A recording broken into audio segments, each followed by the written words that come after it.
कि धरा बेच देंगे, गगन बेच देंगे, धरा बेच देंगे, गगन बेच देंगे, कली बेच देंगे, चमन बेच देंगे। अगर तुम ही यूं ही सोते रहे तो ये फर्जी राष्ट्रवादी वतन बेच देंगे, वतन बेच देंगे। मैं पूछना चाहता हूं, क्या इस सरकार के पास कॉल करने के लिए 2 रुपए भी नहीं है? अरे 2 रुपए नहीं है तो हम लोगों से ले लो, लेकिन कॉल कर लो किसानों को। आप कहते हैं किसानों को यह बिल समझ में नहीं आया, हम बड़े समझदार हैं, आइए हम आपको किसानी बिल समझाएंगे।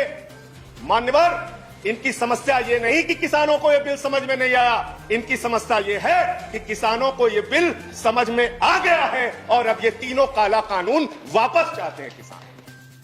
आप बड़े अकलमंद समझते हैं अपने आप को।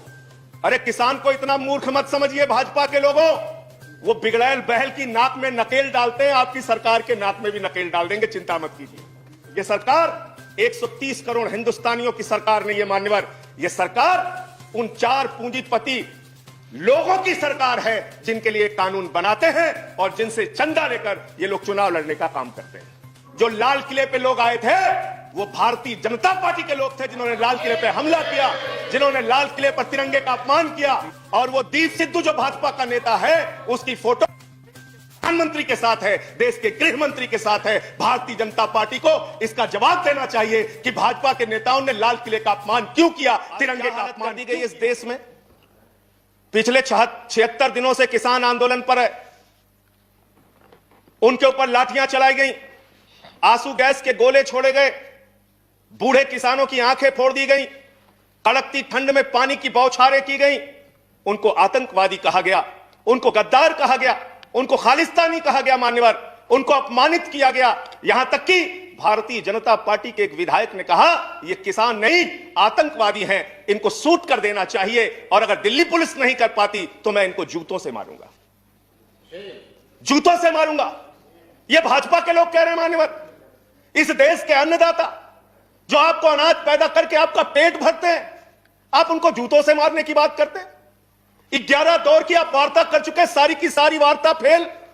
आप कहते हैं मैं एक फोन कॉल की दूरी पर हूं। मैं पूछना चाहता हूं, क्या इस सरकार के पास कॉल करने के लिए 2 रुपए भी नहीं है? अरे 2 रुपए नहीं है तो हम लोगों से ले लो, लेकिन कॉल कर लो किसानों को, कॉल कर लो किसानों को। उनकी पीड़ा चरम पर पहुंच चुकी है मान्यवर। 165 किसानों ने अब तक अपनी शहादत दी है। आप जाइए गाजीपुर बॉर्डर पे, वहां पे 97 साल के इलम सिंह आपको मिलेंगे। उनके 2 बेटे फौज में हैं, रो रो के कहते हैं मुझे इस उम्र में उग्रवादी कहा जा रहा है, नक्सलवादी कहा जा रहा है। उनकी पीड़ा है मान्यवर। आप जाइए टीकरी बॉर्डर पे, आप जाइए सिंगू बॉर्डर पे, पीड़ा के साथ वो लोग कहते हैं शहीद आजम भगत सिंह के वंशजों को, शहीद लाला लाजपत राय के वंशजों को, जलियांवाला बाग कांड में शहादत देने वालों के वंशजों को आप खालिस्तानी कह रहे हैं, आतंकवादी कह रहे हैं, उनको अपमानित करने का काम कर रहे हैं। मैं आपसे पूछना चाहता हूं, क्या दुश्मनी है आपकी इन अन्नदाताओं से? चलिए सब कुछ कर लिया आपने, अब तो कम से कम उनके ऊपर दया कीजिए और ये तीनों काला कानून वापस लेना ही पड़ेगा, आपको लेना चाहिए। अब आपने जुल्म की इंतहा कर दी है। आप चले जाइए गाजीपुर बॉर्डर पे मान्यवर, कटीले तार, बड़े बड़े कीले गाड़ दी गई हैं, 12-12 इंच की कीले सड़कों पे गाड़ दी गई हैं। देखकर ऐसा लगता है कि दुश्मन देश की सेना आने वाली है। ऐसी स्थितियां दो परिस्थितियों में जन्म लेती हैं मान्यवर। जब देश का शासक अपनी जनता से डरने लगता है तो ऐसी सीमाएं बेड़ियां बनवाता है, या देश की जनता को शत्रु समझने लगता है तब ऐसी बेड़ियां लगवाता है। यह हो रहा है मान्यवर। आज इनके जुर्म के कारण हिंदुस्तान के महान किसान नेता बाबा महेंद्र सिंह टिकैत के बेटे राकेश टिकैत को रोना पड़ा और यह कहना पड़ा कि भाजपा के लोग घेर कर हमें लाठियों से पीटना चाहते हैं। यह आप करा रहे हैं, यह आप करा रहे हैं। आप डेमोक्रेसी की बात यहां पर करते हैं, आप आजादी की बात यहां पर करते हैं। आपने इस देश की हालत यह बना रखी है कि राजदीप सरदेसाई जैसे वरिष्ठ पत्रकार के ऊपर आपने मुकदमे दर्ज करके पत्रकारिता को भी दबाने और उसको कुचलने का काम किया। हर तरफ जुल्म, हर तरफ एफआईआर, हर तरफ मुकदमे। जो पानी पहुंचा रहा है उस पर मुकदमा, जो डीजल दे रहा है उस पर मुकदमा, जो खाने का इंतजाम कर रहा है उस पर मुकदमा। एनआईए लगा दो, सीबीआई लगा दो, पुलिस लगा दो, जांच लगा दो। अरे वो आपके देश के नागरिक हैं।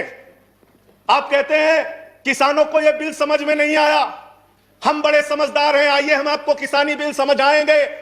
मान्यवर, इनकी समस्या यह नहीं कि किसानों को यह बिल समझ में नहीं आया, इनकी समस्या यह है कि किसानों को यह बिल समझ में आ गया है और अब ये तीनों काला कानून वापस चाहते हैं किसान। आप बड़े अक्लमंद समझते हैं अपने आप को। अरे किसान को इतना मूर्ख मत समझिए भाजपा के लोगों, वो बिगड़ैल बहल की नाक में नकेल डालते हैं, आपकी सरकार के नाक में भी नकेल डाल देंगे, चिंता मत कीजिए। मैं यहां सुन रहा था मान्यवर, मुझे बड़ा आश्चर्य हुआ। सारी की सारी भारतीय जनता पार्टी की सांसद जितने भी नेता बोल रहे थे, कह रहे हैं कांग्रेस पार्टी ने 2019 के घोषणा पत्र में इसको लिखा था, यह बिल तो कांग्रेस पास करना चाहती थी। जीएसटी की बात करो, यह बिल तो कांग्रेस करना चाहती थी, हम इसलिए इसको कर रहे हैं। लेकिन वो सांसद यह बताना भूल गए कि जब यह बिल कांग्रेस लेकर आई थी तो उस समय स्वर्गीय अरुण जेटली जी ने और स्वर्गीय सुषमा स्वराज जी ने उस समय बिल का विरोध किया था। और कांग्रेस ने अगर 19 के घोषणा पत्र में इस बिल को शामिल किया था तो उनको तो 55 पे पहुंचा दिया, आपने तो लागू कर दिया, आपको 5 पे पहुंचा देगी, इस देश की जनता 5 पे पहुंचा देगी। इसलिए अगर आप कांग्रेस के सपनों को पूरा करने के लिए आए हैं तो जनता को भ्रमित मत कीजिए, अपनी पार्टी का नाम बदलकर भारतीय जनता पार्टी से कांग्रेस पार्टी कर लीजिए, कांग्रेस ए हो जाए, कांग्रेस बी हो जाए, जनता प्रचार करे। आप लोग समझें आप क्या कहना चाहते हैं, जनता तय कर लेगी। मान्यवर, इस बिल में क्या क्या लिखा है वो बातें आपको बता के और थोड़ी बातें कह के अपनी बात खत्म करूंगा। असीमित भंडारण की छूट दी गई है इन बिलों में, और वो क्यों दी गई है? 2 साल से अडानी का 100 एकड़ जमीन का लैंड यूज चेंज करने की एप्लीकेशन हरियाणा सरकार के पास पेंडिंग थी, लेकिन 7 मई को जब पूरे देश में लॉकडाउन लगा था उस समय उस लैंड यूज को चेंज करके 100 एकड़ जमीन पर अडानी को भंडारण कोल्ड स्टोरेज बनाने की छूट दी गई और 5 जून को ऑर्डिनेंस के जरिए असीमित भंडारण और कोल्ड स्टोरेज बनाने की छूट दी गई। तो यह बिल किसानों के लिए नहीं लाया गया, अपने 4 पूंजीपति मित्रों के लिए यह सरकार यह काला कानून लेकर आई है। उन्हीं को फायदा पहुंचाने के लिए काला कानून लेकर आया गया है, उन्हीं के लाभ पहुंचाने के लिए काला कानून। यह सरकार 130 करोड़ हिंदुस्तानियों की सरकार नहीं है मान्यवर, यह सरकार उन 4 पूंजीपति लोगों की सरकार है जिनके लिए कानून बनाते हैं और जिनसे चंदा लेकर ये लोग चुनाव लड़ने का काम करते हैं। यह उनके लिए बनाई गई है मान्यवर, इस सरकार में कहा गया दिल्ली के मुख्यमंत्री के बारे में कि किसानों का साथ दे रहे हैं, किसानों का साथ दे रहे हैं। मैं पूरी जिम्मेदारी के साथ कहना चाहता हूं सदन के अंदर, दिल्ली के मुख्यमंत्री अरविंद केजरीवाल, आम आदमी पार्टी किसानों का साथ दे रही थी, देती रहेगी। और आपने हमसे 9 स्टेडियम मांगा जेल बनाने के लिए, केजरीवाल जी ने इनकार किया। हम वहां पानी का इंतजाम कर रहे हैं, आप पानी का इंतजाम रोक रहे हैं। हम वहां शौचालय का इंतजाम कर रहे हैं, आप वहां शौचालय का इंतजाम रोक रहे हैं। आप वहां पर लोगों को पानी, खाना, शौचालय इस तक पर प्रतिबंध लगाना चाहते हैं। इंटरनेट, वो दुश्मन देश के नागरिक है क्या? उनके साथ इस तरह का व्यवहार आप कर रहे हैं। एक माहौल बनाया गया 26 जनवरी को, लाल किले पे हमला, लाल किले पे हमला। 7 रूट पे किसान ट्रैक्टर रैली लेके निकला मान्यवर, तिरंगा रैली लेके निकला, और 7 रूट पर कहीं किसान ने कोई उपद्रव नहीं किया, कोई हिंसा नहीं की। जो लाल किले पे लोग आए थे वो भारतीय जनता पार्टी के लोग थे जिन्होंने लाल किले पे हमला किया, जिन्होंने लाल किले पर तिरंगे का अपमान किया। और वो दीप सिद्धू जो भाजपा का नेता है, उसकी फोटो प्रधानमंत्री के साथ है, देश के गृह मंत्री के साथ है। भारतीय जनता पार्टी को इसका जवाब देना चाहिए कि भाजपा के नेताओं ने लाल किले का अपमान क्यों किया, तिरंगे का अपमान क्यों किया। मैं ये कहना चाहता हूं मान्यवर, आज वो दीप सिद्धू संजय जी कंक्लूड कीजिए। सर सबको समय मिला, मुझे भी थोड़ा समय I have given sufficient time. सबको समय दिया, मुझे भी समय दिया। नो 10 मिनट दीजिए सर, 10 मिनट दिया मैं। मान्यवर, दीप सिद्धू भाजपा का नेता वो फरार है जिसने लाल किले पे हमला किया, जिसने तिरंगे का अपमान किया।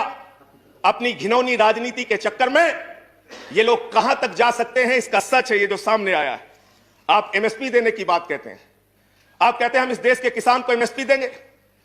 बड़ी अजीब बात है मान्यवर, इस देश के किसान को एमएसपी देने के नाम पर क्या कर रहे हैं ये?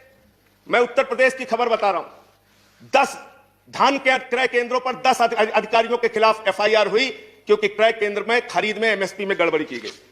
इसी तरीके से ₹1 किलो गोभी बिक रही थी तो किसान ने अपनी गोभी पे ट्रैक्टर चला दिया। उत्तर प्रदेश की खबर। बरेली के अंदर उत्तर प्रदेश में 3 करोड़ की धान खरीद हो गई कागजों पे, किसान का पता तक नहीं है। तो डेरेक ओब्रायन साहब, जो यूपी में खरीद हुई है वो भूतों की खरीद हुई है, किसान का पता नहीं, नाम दर्ज करके खरीद हो गई। 4 साल में गन्ना किसानों पे मात्र ₹10 इन्होंने बढ़ाया है उत्तर प्रदेश के अंदर, मात्र ₹10 मान्यवर। तो इसलिए ना आप एमएसपी देना चाहते हो, ना किसान को उसके फसल का दाम देना चाहते हो। असीमित भंडारण की छूट देकर आपने पूंजीपति मित्रों को यह सुविधा दे दी कि सस्ते में किसान से अनाज खरीदेंगे, सस्ते में किसान से फल खरीदेंगे, सस्ते में किसान से सब्जियां खरीदेंगे, उसका बड़े बड़े स्टोरेज में भंडारण करेंगे, जमाखोरी करेंगे, और जब बाजार में फल सब्जियों की कमी हो जाएगी, अनाज की कमी हो जाएगी, तो महंगे दामों में जनता को बेचेंगे। यानी आपने महंगाई को, जमाखोरी को, कालाबाजारी को इस बिल के माध्यम से लीगलाइज करने का, वैधता प्रदान करने का काम किया है, इस देश में महंगाई बढ़ाने का काम किया है, उसका रास्ता आपने खोला है। इसलिए भी ये बिल, तीनों का तीनों काला बिल वापस लिया जाना चाहिए। Thank you. अंत में थैंक यू। अंत में बजट आपने पेश किया, मनोहर, बस खत्म करके अपनी बात को खत्म करूंगा, उन्हीं बातों को। Please conclude. सर, बजट इन्होंने पेश किया है, तो बजट के ऊपर और खरीद के ऊपर मैं लास्ट मिनट जो इनका बजट है, चंद लाइनों में उसको कह के अपनी बात को खत्म करूंगा कि धरा बेच देंगे, गगन बेच देंगे, धरा बेच देंगे, गगन बेच देंगे, कली बेच देंगे, चमन बेच देंगे, अगर तुम ही यूं ही सोते रहे तो ये फर्जी राष्ट्रवादी वतन बेच देंगे, वतन बेच देंगे, वतन बेच देंगे। धन्यवाद माननीय। Thank you.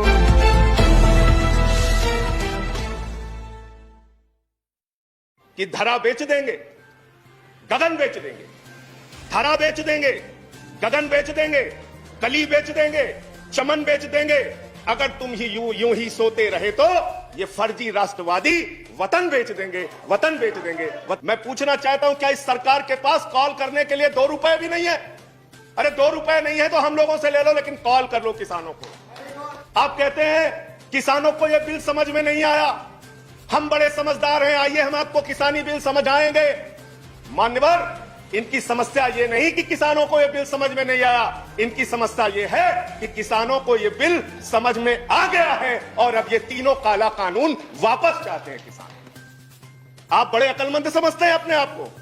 अरे किसान को इतना मूर्ख मत समझिए भाजपा के लोगों, वो बिगड़ैल बहल की नाक में नकेल डालते हैं, आपकी सरकार के नाक में भी नकेल डाल देंगे, चिंता मत कीजिए। ये सरकार 130 करोड़ हिंदुस्तानियों की सरकार नहीं है मान्यवर, ये सरकार उन 4 पूंजीपति लोगों की सरकार है जिनके लिए कानून बनाते हैं और जिनसे चंदा लेकर ये लोग चुनाव लड़ने का काम करते हैं। जो लाल किले पे लोग आए थे वो भारतीय जनता पार्टी के लोग थे, जिन्होंने लाल किले पे हमला किया, जिन्होंने लाल किले पर तिरंगे का अपमान किया।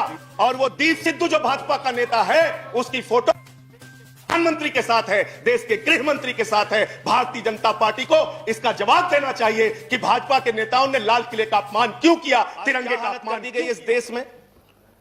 पिछले 76 दिनों से किसान आंदोलन पर है, उनके ऊपर लाठियां चलाई गई, आंसू गैस के गोले छोड़े गए, बूढ़े किसानों की आंखें फोड़ दी गई, कड़कती ठंड में पानी की बौछारें की गई, उनको आतंकवादी कहा गया, उनको गद्दार कहा गया, उनको खालिस्तानी कहा गया मान्यवर, उनको अपमानित किया गया। यहां तक कि भारतीय जनता पार्टी के एक विधायक ने कहा ये किसान नहीं आतंकवादी हैं, इनको सूट कर देना चाहिए, और अगर दिल्ली पुलिस नहीं कर पाती तो मैं इनको जूतों से मारूंगा, जूतों से मारूंगा। ये भाजपा के लोग कह रहे हैं मान्यवर। इस देश के अन्नदाता जो आपको अनाज पैदा करके आपका पेट भरते हैं, आप उनको जूतों से मारने की बात करते हैं। 11 दौर की आप वार्ता कर चुके, सारी की सारी वार्ता फेल। आप कहते हैं मैं एक फोन कॉल की दूरी पर हूं। मैं पूछना चाहता हूं, क्या इस सरकार के पास कॉल करने के लिए ₹2 भी नहीं है? अरे ₹2 नहीं है तो हम लोगों से ले लो, लेकिन कॉल कर लो किसानों को, कॉल कर लो किसानों को। उनकी पीड़ा चरम पर पहुंच चुकी है मान्यवर। 165 किसानों ने अब तक अपनी शहादत दी है। आप जाइए गाजीपुर बॉर्डर पे, वहां पे 97 साल के इलम सिंह आपको मिलेंगे। उनके 2 बेटे फौज में हैं, रो रो के कहते हैं मुझे इस उम्र में ऊपर उग्रवादी कहा जा रहा है, नक्सलवादी कहा जा रहा है। उनकी पीड़ा है मान्यवर। आप जाइए टीकरी बॉर्डर पे, आप जाइए सिंगू बॉर्डर पे, पीड़ा के साथ वो लोग कहते हैं शहीद आजम भगत सिंह के वंशजों को, शहीद लाला लाजपत राय के वंशजों को, जलियांवाला बाग कांड में शहादत देने वालों के वंशजों को आप खालिस्तानी कह रहे हैं, आतंकवादी कह रहे हैं, उनको अपमानित करने का काम कर रहे हैं।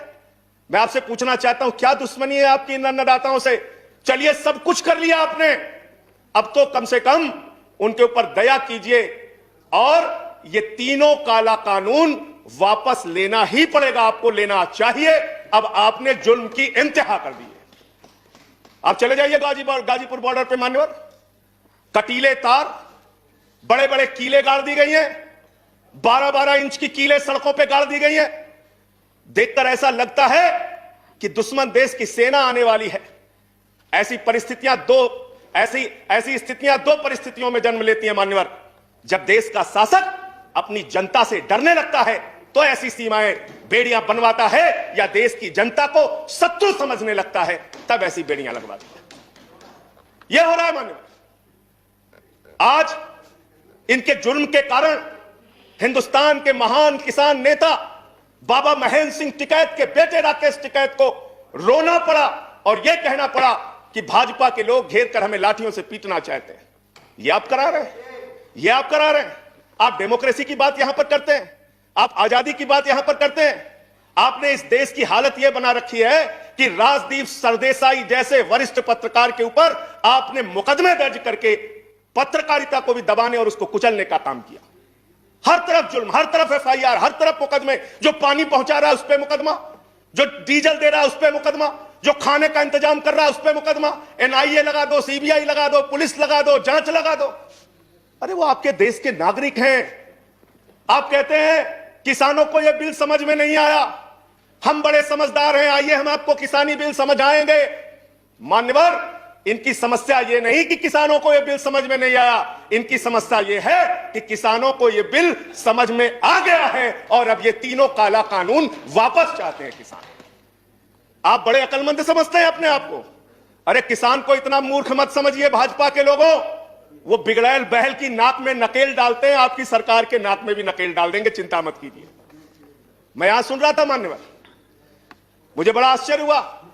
सारी की सारी भारतीय जनता पार्टी की सांसद जितने भी नेता बोल रहे थे, कह रहे हैं कांग्रेस पार्टी ने 2019 के घोषणा पत्र में इसको लिखा था। यह बिल तो कांग्रेस पास करना चाहती थी। जीएसटी की बात करो, यह बिल तो कांग्रेस करना चाहती थी, हम इसलिए इसको कर रहे हैं। लेकिन वो सांसद यह बताना भूल गए कि जब यह बिल कांग्रेस लेकर आई थी तो उस समय स्वर्गीय अरुण जेटली जी ने और स्वर्गीय सुषमा स्वराज जी ने उस समय बिल का विरोध किया था। और कांग्रेस ने अगर 19 के घोषणा पत्र में इस बिल को शामिल किया था तो उनको तो 55 पे पहुंचा दिया, आपने तो लागू कर दिया, आपको 5 पे पहुंचा देगी। इस देश की जनता 5 पे पहुंचा देगी। इसलिए अगर आप कांग्रेस के सपनों को पूरा करने के लिए आए हैं तो जनता को भ्रमित मत कीजिए। अपनी पार्टी का नाम बदलकर भारतीय जनता पार्टी से कांग्रेस पार्टी कर लीजिए, कांग्रेस ए हो जाए, कांग्रेस बी हो जाए, जनता प्रचार करे। आप लोग समझें आप क्या कहना चाहते हैं, जनता तय कर लेगी। मान्यवर, इस बिल में क्या क्या लिखा है वो बातें आपको बता के और थोड़ी बातें कह के अपनी बात खत्म करूंगा। असीमित भंडारण की छूट दी गई है इन बिलों में, और वो क्यों दी गई है? 2 साल से अडानी का 100 एकड़ जमीन का लैंड यूज चेंज करने की एप्लीकेशन हरियाणा सरकार के पास पेंडिंग थी। लेकिन 7 मई को जब पूरे देश में लॉकडाउन लगा था, उस समय उस लैंड यूज को चेंज करके 100 एकड़ जमीन पर अडानी को भंडारण कोल्ड स्टोरेज बनाने की छूट दी गई और 5 जून को ऑर्डिनेंस के जरिए असीमित भंडारण और कोल्ड स्टोरेज बनाने की छूट दी गई। तो यह बिल किसानों के लिए नहीं लाया गया, अपने 4 पूंजीपति मित्रों के लिए यह सरकार यह काला कानून लेकर आई है। उन्हीं को फायदा पहुंचाने के लिए काला कानून लेकर आया गया है, उन्हीं के लाभ पहुंचाने के लिए काला कानून। यह सरकार 130 करोड़ हिंदुस्तानियों की सरकार नहीं है मान्यवर, यह सरकार उन 4 पूंजीपति लोगों की सरकार है जिनके लिए कानून बनाते हैं और जिनसे चंदा लेकर ये लोग चुनाव लड़ने का काम करते हैं। यह उनके लिए बनाई गई है मान्यवर। इस सरकार में कहा गया दिल्ली के मुख्यमंत्री के बारे में कि किसानों का साथ दे रहे हैं, किसानों का साथ दे रहे हैं। मैं पूरी जिम्मेदारी के साथ कहना चाहता हूं सदन के अंदर, दिल्ली के मुख्यमंत्री अरविंद केजरीवाल आम आदमी पार्टी किसानों का साथ दे रही थी, देती रहेगी। और आपने हमसे 9 स्टेडियम मांगा जेल बनाने के लिए, केजरीवाल जी ने इनकार किया। हम वहां पानी का इंतजाम कर रहे हैं, आप पानी का इंतजाम रोक रहे हैं। हम वहां शौचालय का इंतजाम कर रहे हैं, आप वहां शौचालय का इंतजाम रोक रहे हैं। आप वहां पर लोगों को पानी, खाना, शौचालय इस तक पर प्रतिबंध लगाना चाहते हैं। इंटरनेट, वो दुश्मन देश के नागरिक है क्या? उनके साथ इस तरह का व्यवहार आप कर रहे हैं। एक माहौल बनाया गया 26 जनवरी को, लाल किले पे हमला, लाल किले पे हमला। 7 रूट पे किसान ट्रैक्टर रैली लेके निकला, मान्यवर तिरंगा रैली लेके निकला, और 7 रूट पर कहीं किसान ने कोई उपद्रव नहीं किया, कोई हिंसा नहीं की। जो लाल किले पे लोग आए थे वो भारतीय जनता पार्टी के लोग थे, जिन्होंने लाल किले पे हमला किया, जिन्होंने लाल किले पर तिरंगे का अपमान किया। और वो दीप सिद्धू जो भाजपा का नेता है, उसकी फोटो प्रधानमंत्री के साथ है, देश के गृह मंत्री के साथ है। भारतीय जनता पार्टी को इसका जवाब देना चाहिए कि भाजपा के नेताओं ने लाल किले का अपमान क्यों किया, तिरंगे का अपमान क्यों किया। मैं ये कहना चाहता हूं मान्यवर, आज वो दीप सिद्धू संजय जी कंक्लूड कीजिए। सर सबको समय मिला, मुझे भी थोड़ा समय दीजिए। I have given sufficient time. सबको समय दिया, मुझे भी समय दिया। नो 10 मिनट दीजिए सर।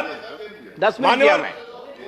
मान्यवर दीप सिद्धू भाजपा का नेता, वो फरार है जिसने लाल किले पे हमला किया, जिसने तिरंगे का अपमान किया। अपनी घिनौनी राजनीति के चक्कर में ये लोग कहां तक जा सकते हैं, इसका सच है ये जो सामने आया है। आप एमएसपी देने की बात कहते हैं, आप कहते हैं हम इस देश के किसान को एमएसपी देंगे। बड़ी अजीब बात है मान्यवर, इस देश के किसान को एमएसपी देने के नाम पर क्या कर रहे हैं ये? मैं उत्तर प्रदेश की खबर बता रहा हूं। 10 धान के क्रय केंद्रों पर 10 अधिकारियों के खिलाफ एफआईआर हुई, क्योंकि क्रय केंद्र में खरीद में एमएसपी में गड़बड़ी की गई। इसी तरीके से 1 रुपए किलो गोभी बिक रही थी तो किसान ने अपनी गोभी पे ट्रैक्टर चला दिया। उत्तर प्रदेश की खबर। बरेली के अंदर उत्तर प्रदेश में 3 करोड़ की धान खरीद हो गई कागजों पे, किसान का पता तक नहीं है। तो डेरेक ओब्रायन साहब, जो यूपी में खरीद हुई है वो भूतों की खरीद हुई है, किसान का पता नहीं, नाम दर्ज करके खरीद हो गई। 4 साल में गन्ना किसानों पे मात्र 10 रुपए इन्होंने बढ़ाया है उत्तर प्रदेश के अंदर, मात्र 10 रुपए मान्यवर। तो इसलिए ना आप एमएसपी देना चाहते हो, ना किसान को उसके फसल का दाम देना चाहते हो। असीमित भंडारण की छूट देकर आपने पूंजीपति मित्रों को यह सुविधा दे दी कि सस्ते में किसान से अनाज खरीदेंगे, सस्ते में किसान से फल खरीदेंगे, सस्ते में किसान से सब्जियां खरीदेंगे, उसका बड़े बड़े स्टोरेज में भंडारण करेंगे, जमाखोरी करेंगे। और जब बाजार में फल सब्जियों की कमी हो जाएगी, अनाज की कमी हो जाएगी, तो महंगे दामों में जनता को बेचेंगे। यानी आपने महंगाई को, जमाखोरी को, कालाबाजारी को इस बिल के माध्यम से लीगलाइज करने का, वैधता प्रदान करने का काम किया है। इस देश में महंगाई बढ़ाने का काम किया है, उसका रास्ता आपने खोला है। इसलिए भी ये बिल, तीनों का तीनों काला बिल वापस लिया जाना चाहिए। Thank you. अंत में एक बजट आपने पेश किया, मनोहर, बस खत्म करके अपनी बात को खत्म करूंगा, उन्हीं बातों को। Please conclude. सर, बजट इन्होंने पेश किया है, तो बजट के ऊपर और खरीद के ऊपर मैं लास्ट मिनट जो इनका बजट है, चंद लाइनों में उसको कह के अपनी बात को खत्म करूंगा कि धरा बेच देंगे, गगन बेच देंगे, धरा बेच देंगे, गगन बेच देंगे, कली बेच देंगे, चमन बेच देंगे। अगर तुम ही यूं ही सोते रहे तो ये फर्जी राष्ट्रवादी वतन बेच देंगे, वतन बेच देंगे, वतन बेच देंगे। धन्यवाद माननीय। Thank you.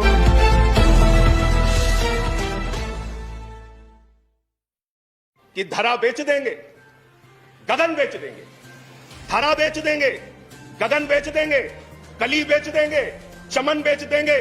अगर तुम ही यूं ही सोते रहे तो ये फर्जी राष्ट्रवादी वतन बेच देंगे, वतन बेच देंगे। मैं पूछना चाहता हूं, क्या इस सरकार के पास कॉल करने के लिए 2 रुपए भी नहीं है?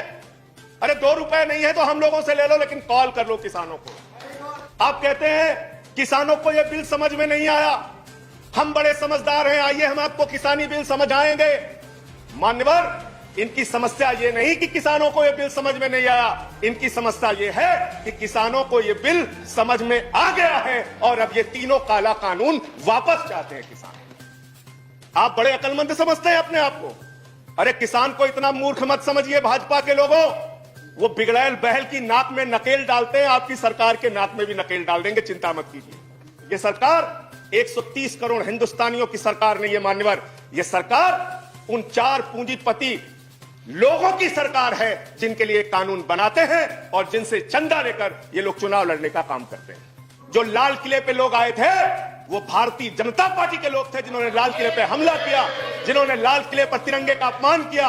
और वो दीप सिद्धू जो भाजपा का नेता है उसकी फोटो प्रधानमंत्री के साथ है, देश के गृह मंत्री के साथ है। भारतीय जनता पार्टी को इसका जवाब देना चाहिए कि भाजपा के नेताओं ने लाल किले का अपमान क्यों किया, तिरंगे का अपमान दी गई इस देश में।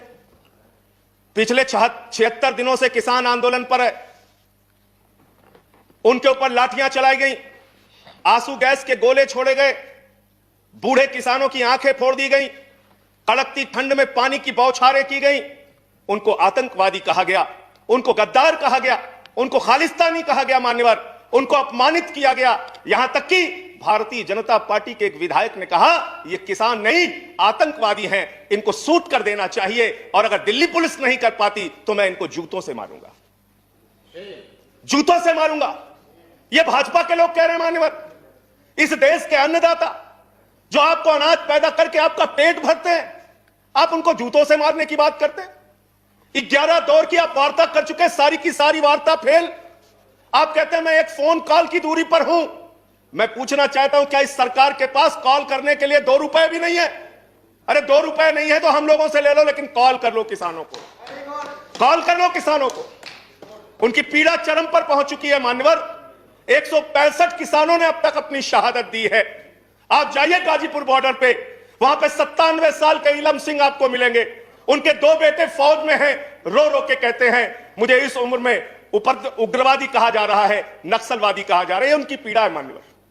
आप जाइए टीकरी बॉर्डर पे, आप जाइए सिंगू बॉर्डर पे, पीड़ा के साथ वो लोग कहते हैं शहीद आजम भगत सिंह के वंशजों को, शहीद लाला लाजपत राय के वंशजों को, जलियांवाला बाग कांड में शहादत देने वालों के वंशजों को आप खालिस्तानी कह रहे हैं, आतंकवादी कह रहे हैं, उनको अपमानित करने का काम कर रहे हैं। मैं आपसे पूछना चाहता हूं क्या दुश्मनी है आपकी इन अन्नदाताओं से?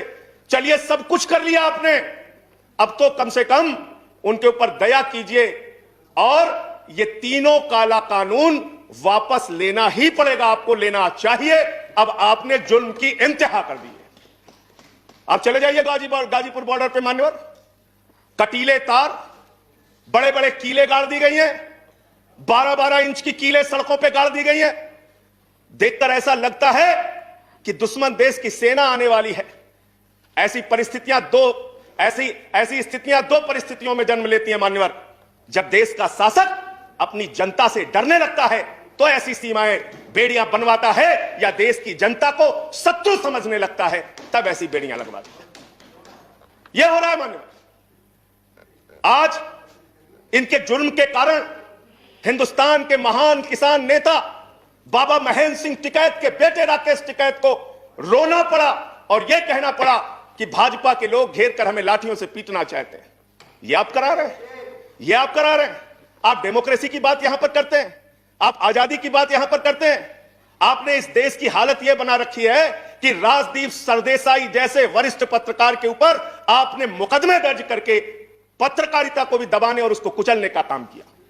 हर तरफ जुल्म, हर तरफ एफआईआर, हर तरफ मुकदमे। जो पानी पहुंचा रहा है उस पर मुकदमा, जो डीजल दे रहा है उस पर मुकदमा, जो खाने का इंतजाम कर रहा है उस पर मुकदमा। एनआईए लगा दो, सीबीआई लगा दो, पुलिस लगा दो, जांच लगा दो। अरे वो आपके देश के नागरिक हैं। आप कहते हैं किसानों को यह बिल समझ में नहीं आया, हम बड़े समझदार हैं, आइए हम आपको किसानी बिल समझाएंगे।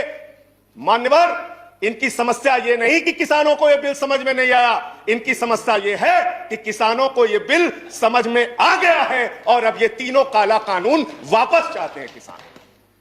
आप बड़े अकलमंद समझते हैं अपने आप को। अरे किसान को इतना मूर्ख मत समझिए भाजपा के लोगों। वो बिगड़ैल बहल की नाक में नकेल डालते हैं, आपकी सरकार के नाक में भी नकेल डाल देंगे, चिंता मत कीजिए। मैं यहां सुन रहा था मान्यवर, मुझे बड़ा आश्चर्य हुआ। सारी की सारी भारतीय जनता पार्टी की सांसद जितने भी नेता बोल रहे थे, कह रहे हैं कांग्रेस पार्टी ने 2019 के घोषणा पत्र में इसको लिखा था। यह बिल तो कांग्रेस पास करना चाहती थी। जीएसटी की बात करो, यह बिल तो कांग्रेस करना चाहती थी, हम इसलिए इसको कर रहे हैं। लेकिन वो सांसद यह बताना भूल गए कि जब यह बिल कांग्रेस लेकर आई थी तो उस समय स्वर्गीय अरुण जेटली जी ने और स्वर्गीय सुषमा स्वराज जी ने उस समय बिल का विरोध किया था। और कांग्रेस ने अगर 19 के घोषणा पत्र में इस बिल को शामिल किया था तो उनको तो